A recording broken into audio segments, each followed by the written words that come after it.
আসসালামু আলাইকুম রহমতুল্লাহি ওবরকাতুহু। সম্মানিত দর্শক, দেশ কেমন চলছে, কেমন চলবে, সামনে কি নির্বাচন হবে কি হবে না, এই বিষয়গুলো যদি বুঝতে চান তাহলে গভীর মনোযোগ নিয়ে অন্তর্দৃষ্টি দিয়ে ডক্টর মোহাম্মদ ইউনূসকে দেখতে হবে এবং তার সমস্যা, তার চালচলন, কথাবার্তা, পোশাক, ড্রেস কোড, চলাফেরা ইত্যাদি মূল্যায়ন করতে হবে। তাহলে আপনি বুঝতে পারবেন আসলে দেশ কোথায় যাচ্ছে। কারণ হলো প্রকৃতি এমন একটা বিষয়, যিনি যে চেয়ারে বসে থাকেন সেই চেয়ারের মধ্যে বা সেই চেয়ারে কতগুলো অলৌকিক ঘটনা প্রকৃতি ঘটিয়ে থাকে। এখানে প্রকৃতি বলতে যারা হিন্দু ধর্মাবলম্বী তারা ভগবান, খ্রিস্টানরা গড, মুসলমানরা যারা মহান আল্লাহ রবুল আলমিন তাকে বুঝতে পারেন। তো আল্লাহ রবুল আলমিনের যে খুদাই আইন রয়েছে, ল অফ নেচার, সেই ল অফ নেচারের বৈশিষ্ট্য হলো যে মানে যিনি যে চেয়ারে বসে আছেন ওই চেয়ারের সর্বোচ্চ তাপ চাপ অনুভব করার ক্ষমতা, ওই চেয়ারের ভবিষ্যৎ এবং ওই চেয়ারে নিয়ে যে কী হবে এটা তার আচার আচরণ চালচলনে ওটা ফুটে ওঠে। ধরুন একজন রাজা খুব ভালো করে রাজ্য চালাচ্ছেন, আপনি দেখলেই বুঝতে পারবেন। সম্রাট আকবরের ছবিগুলো দেখলেই বুঝতে পারবেন কী অবস্থায় চলেছে। আপনি সাম্রাজ্য ভালো চলছে না, রাজা খুব দুর্দশাগ্রস্ত। আপনি বাহাদুর শাহ, দ্বিতীয় বাহাদুর শাহ, তার পোর্ট্রেটগুলো দেখলেই বুঝতে পারবেন যে সে কত বিপদের মধ্যে তিনি ছিলেন এবং রাজ্যকে সেভাবে রেখেছিলেন। এনিওয়ে, একইভাবে শেখ হাসিনার যে পতন হবে সেটা 2024 সনের এপ্রিল থেকেই কিন্তু মোটামুটি বোঝা গিয়েছিল। তার কথাবার্তা এলোমেলো হয়ে গেছিল, তার ডান বাম সব এলোমেলো হয়ে গিয়েছিল। তিনি অতিরিক্ত আত্মবিশ্বাস, আবার কখনো কখনো অতিরিক্ত সন্দেহ, তিনি কখনো খুব হাসি, কখনো কান্না, এইভাবে 2024 সনের শুরুটা তার হয়েছিল। তারপর তিনি যখন চীনে গেলেন, চীন থেকে যেভাবে প্রত্যাখ্যাত হয়ে ফিরে এলেন, তিনি যে উচ্ছ্বাসা নিয়ে, আবেগ নিয়ে তিনি দিল্লিতে গেলেন এবং নরেন্দ্র মোদীর সঙ্গে তার যে সম্পর্ক হওয়ার কথা ছিল সেটা হিতে বিপরীত হলো এবং তিনি সেখানে গিয়ে তৃতীয়বারের মতো টানা তৃতীয়বারের মতো প্রধানমন্ত্রী হয়ে, তিনি তৃতীয়বার না চতুর্থবার হলো, 2009, 2014, 2018, 19 চতুর্থবারের মতো, টানা চতুর্থবারের মতো প্রধানমন্ত্রী হয়ে তিনি যে অভ্যর্থনা আশা করেছিলেন ওটা তিনি পাননি।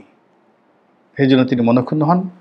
আবার অন্যদিকে তিনি যে ভূমিধস বিজয় লাভ করে সেখানে গিয়েছিলেন এবং কৌশল করে যেভাবে বিজয়ী হয়েছিলেন, এটাকে ঠাট্টা করে মস্করা করে তিনি নরেন্দ্র মোদীকে নাকি খোঁটা দেওয়ার চেষ্টা করেছিলেন। নাকি বললাম, কথাটা সত্য মিথ্যা আমরা জানি না। এর কারণ হলো ওইবার এখন যে নরেন্দ্র মোদী প্রধানমন্ত্রী রয়েছেন, যে ভোটের মাধ্যমে তিনি এসেছিলেন, সেই ভোটের পরপরই শেখ হাসিনা সেখানে গিয়েছিলেন। তো তখন নরেন্দ্র মোদীর জয়লাভ করাটা আসলে খুব কঠিন একটা বিষয় ছিল। সবাই ধরে নিয়েছিল যে এই যাত্রা নরেন্দ্র মোদী ফেল করবে এবং তাকে ছোট ছোট বিরোধী দল নীতিশকে ম্যানেজ করে তারপর তাকে ক্ষমতায় কিন্তু থাকতে হয়েছে।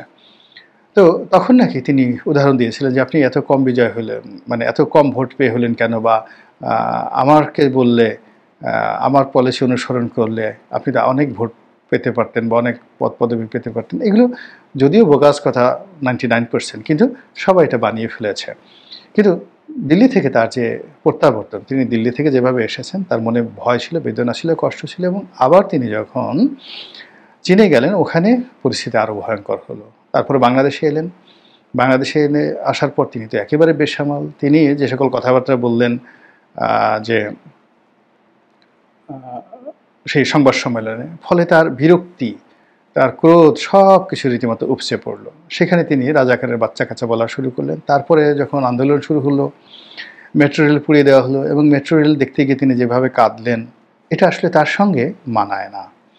এরপর তার আরও কিছু ভিডিও ফুটেজ, অডিও ফুটেজ আমরা দেখতে পাচ্ছি এখন ইদানিংকালে, যে তিনি কথা বলতে গিয়ে বারবার এলোমেলো হয়ে যাচ্ছেন, আবেগপ্রবণ হয়ে যাচ্ছেন, ডানে তাকাচ্ছেন, বামে তাকাচ্ছেন। তারপরে তিনি রাশেদ খান মেনন, আনোয়ার হোসেন মঞ্জু, জাতীয় পার্টির লোকদের সঙ্গে বৈঠক করছেন, কথার কোনো ধারাবাহিকতা নেই, কমেন্ট নেই, কিচ্ছু নেই। মন মাঝি তোর বৈঠা নেড়ে আমি আর বাইতে পারলাম না। তখনই বোঝা গিয়েছিল যে Sheikh Hasina is no more. একইভাবে যদি ডক্টর মোহাম্মদ ইউনূসকে আপনার বুঝতে হয় যে তার ক্ষমতা কতদিন প্রলম্বিত হবে, তার অধীনে কি নির্বাচন হবে, তিনি কি নিজেই তত্ত্বাবধায়ক সরকারের প্রধান হবেন, না এই অন্তর্বর্তীকালীন সরকারের প্রধানরূপে নির্বাচন পরিচালনা করবেন, সব কিছু কি ঠিকঠাক মতো আছে, এগুলো যদি আপনি দেখেন বা বোঝার চেষ্টা করেন, তাহলে তার ডানে বামে তাকাতে হবে। যদি আপনি তার ডানে বামে তাকান, মানে ডান দিকে কারা আছেন, বাম দিকে কারা আছেন, ডানপন্থী বামপন্থী, যেভাবেই আপনি নেন না কেন, দেখবেন যে তার ডান বাম সব এলোমেলো হয়ে গেছে, তার সামনে পেছনে সব কিছু এলোমেলো হয়ে গেছে। পেছনে যে সকল মানুষ তাকে আক্রমণ করার, তাকে অপদস্থ করার, তাকে হেয় করার জন্য গত 1 বছর যাবৎ চেষ্টা চরিত করে যাচ্ছিল, তারা ক্রমশ শক্তিশালী হয়ে পড়েছে এবং তারা জানান দিচ্ছে তাদের কথা দ্বারা, বার্তা দ্বারা, আক্রমণ দ্বারা, তাদের আচরণ দ্বারা প্রতি মুহূর্তেই যাকে বলা হয় ডক্টর মোহাম্মদ ইউনূসকে পেরেশান করে তুলছেন এবং তার যারা সঙ্গী সাথী তাদেরকেও পেরেশান করে তুলছেন।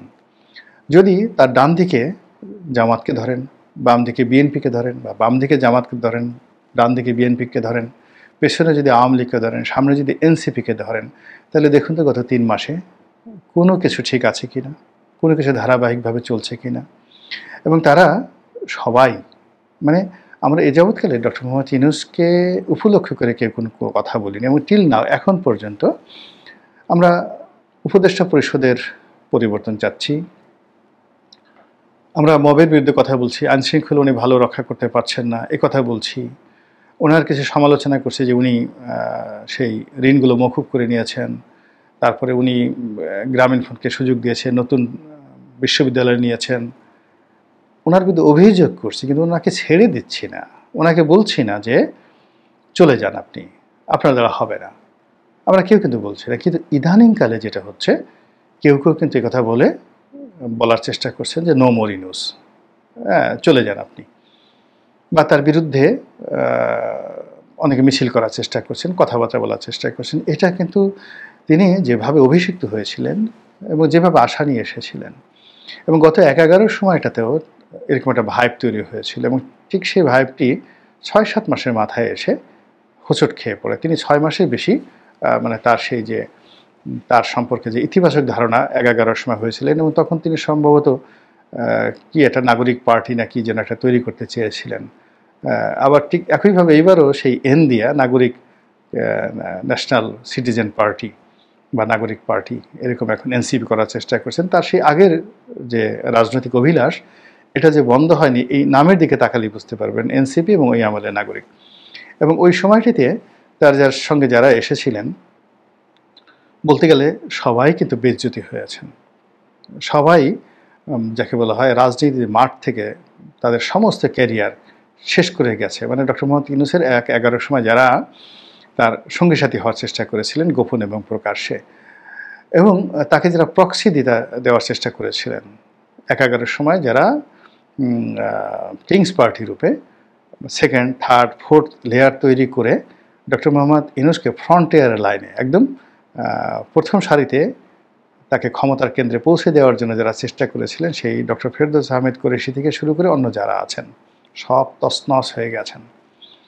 আবার ডক্টর মোহাম্মদ ফেরদৌস আহমেদ কুরেশির সঙ্গে যারা যারা এসেছেন তারাও তছনছ হয়ে গেছে। এই সরকার আসার পরে গত 1 বছরে যে কয়টি নতুন রাজনৈতিক দল গঠন করার চেষ্টা করা হয়েছে, এবং যে সকল লোক তাকে উদ্ধার করার জন্য এগিয়ে এসেছেন, সেটা ফরহাদ মাজহার বলেন, শওকত মাহমুদ বলেন, এবং এটা যে আজকের ঘটনা নয়, অনেক আগে একবার মনে আছে আপনাদের আওয়ামী লীগ জমানাতে শওকত মাহমুদ, সাংবাদিক শওকত মাহমুদ এবং ফরহাদ মাজহাররা শেরাটন অথবা সোনারগাঁ হোটেলে একটা বিরাট অনুষ্ঠান করেছিলেন, কি একটা নাম দিয়ে, ওটা নিয়ে বিএনপি ভীষণ খেপে গিয়েছিল এবং বিএনপি শওকত মাহমুদকে, তিনি তো বিএনপির ভাইস প্রেসিডেন্ট ছিলেন, সেখান থেকে বহিষ্কার করেছিলেন।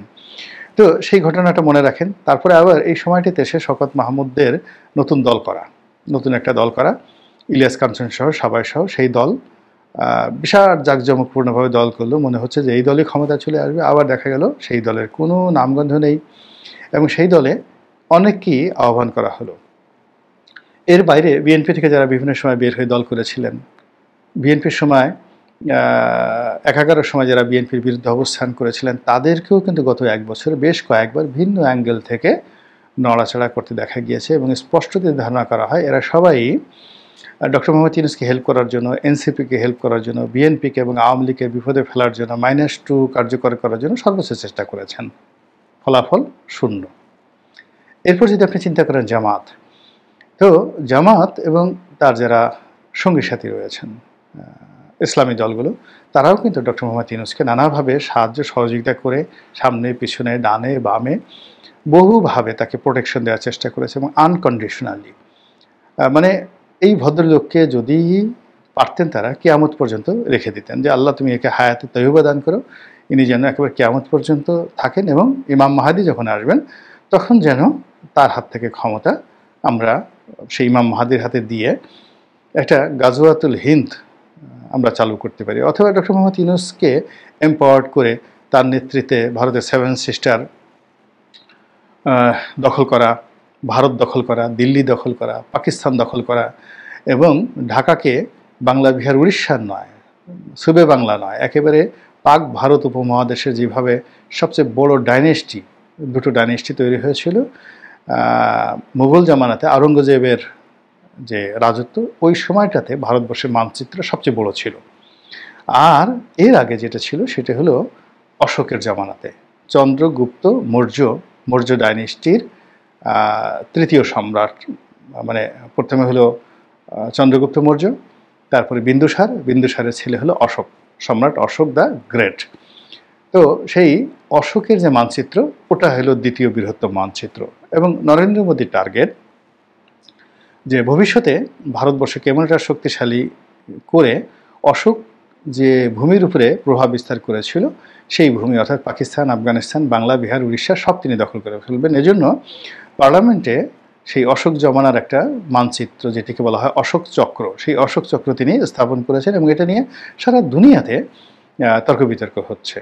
তো সেই মোদির অশোক চক্রকে চ্যালেঞ্জ জানিয়ে কেউ বাদশাহ আলমগীর চক্র, মানে বাদশাহ আলমগীর আওরঙ্গজেবের জামানাতে যে বিশাল অংশ ছিল যেটা সম্রাট অশোকের জামানায় হয়নি, আলমগীরের জামানাতে কিন্তু এই যে দক্ষিণ ভারত অর্থাৎ দাক্ষিণাত্য গুজরাট, এই পুরো এলাকা, মহারাষ্ট্র পুরো এলাকা দিল্লির অধীনে নিয়ে আনা হয়েছিল, যেটা অশোকের জামানাতে হয়নি। তো এবং এর বাইরে আফগানিস্তান পার হয়ে এখন যে মধ্য এশিয়ার কয়েকটি অঞ্চলেও কিন্তু আওরঙ্গজেবের কর্তৃত্ব প্রতিষ্ঠা হয়েছিল। তো কাজেই এখন লক্ষ লক্ষ যুবকদের মনে, তরুণ যুবকদের মনে ইসলামাইজেশনের যাকে বলা হয় চিন্তাধারা ঢুকিয়ে যেটা বলা হচ্ছে যে বাংলাদেশে 22 কোটি মুসলমান, 18 কোটি মুসলমান, পাকিস্তানে 22 কোটি, ভারতে 35 কোটি, তো সব মিলিয়ে 75 কোটি মুসলমান, এরা তো সারা দুনিয়া ডমিনেট করতে পারে, সারা দুনিয়া ডমিনেট করতে পারে। শুধুমাত্র একটু শুরু করতে হবে, একজন নারায়ে তাকবীর আল্লাহু আকবার বা একজন ইনকিলাব জিন্দাবাদ বলে একটা স্লোগান দিলে বাকি সবাই সেখানে গিয়ে তলোয়ার নিয়ে ঝাঁপিয়ে পড়বে এবং মোদি বাহিনীকে পরাজিত করে তছনছ করে দেবে। এইরকম ইগো এবং সুখ স্বপ্নে বিভোর অসংখ্য মানুষ রয়েছে এই বাংলায়। তো যারা গত একটা বছর ধরে, মানে এই স্বপ্ন কিন্তু আজকের নয়, এই স্বপ্ন সেই পাকিস্তান জামানা থেকে আমি যেটা বললাম, আর সেই স্বপ্নের একেবারে চূড়ান্ত রূপ লাভ করেছে কিন্তু জুলাই আগস্ট বিপ্লবের পরে। এবং তারা ডক্টর মোহাম্মদ ইউনূসের সামনে পেছনে ডানে বামে যেভাবে তার জন্য একটা প্রতিরক্ষা বহু তৈরি করে তাকে শক্তিশালী করে আসছিল, সেই বহুটা কিন্তু ভেঙে গেছে। এবং যেহেতু সেই প্রতিরক্ষা বহুটা, ওয়ালটা ভেঙে গেছে, সেই জায়গাতে অজানা ভয়, অজানা শঙ্কা, অজানা শক্তি, অজানা আতঙ্ক ঘেরাও করেছে। আর এর ফলে ওনার কথাবার্তা এলোমেলো হয়ে গেছে, ওনার কর্মকাণ্ডের যে ধারাবাহিকতা সেটা নষ্ট হয়ে গেছে এবং উনি যে সকল সিদ্ধান্তগুলো নিচ্ছেন সেই সিদ্ধান্তগুলো কতটা তৃণমূলে বাস্তবায়িত হচ্ছে, কতটা কেন্দ্রে বাস্তবায়িত হচ্ছে, কতটা সচিবালয়ে বাস্তবায়িত হচ্ছে, কতটা ইউনিয়ন পরিষদের যে তহসিল অফিস সেখানে বাস্তবায়িত হচ্ছে, এটা যদি আপনারা মূল্যায়ন করেন রীতিমতো আঁতকে উঠবেন। একটু গিয়ে দেখেন যে আমাদের পবিত্র যে অঙ্গন, বিচার অঙ্গন কি হচ্ছে, সচিবালয়ে কি হচ্ছে, পুলিশ প্রশাসনে কি হচ্ছে, ক্যান্টনমেন্টগুলোতে কি হচ্ছে, ব্যাংক পাড়ায় কি হচ্ছে, রাজনীতির অফিসগুলোতে কি হচ্ছে, রাজনীতির অন্দর মহলে কি হচ্ছে, বড় বড় রাজনীতিবিদ অন্দর মহলে কি হচ্ছে, সব মিলিয়ে আমরা যে একটা ঘূর্ণি পাকের মধ্যে পড়েছি, ঘোল যেটিকে বলা হয়, ঘোলের মধ্যে পড়েছি। একমাত্র আল্লাহই জানেন এই ঘোল থেকে আমরা কিভাবে উদ্ধার পাবো, রক্ষা পাবো। আসসালামু আলাইকুম ওয়া রাহমাতুল্লাহি ওয়া বারাকাতুহু।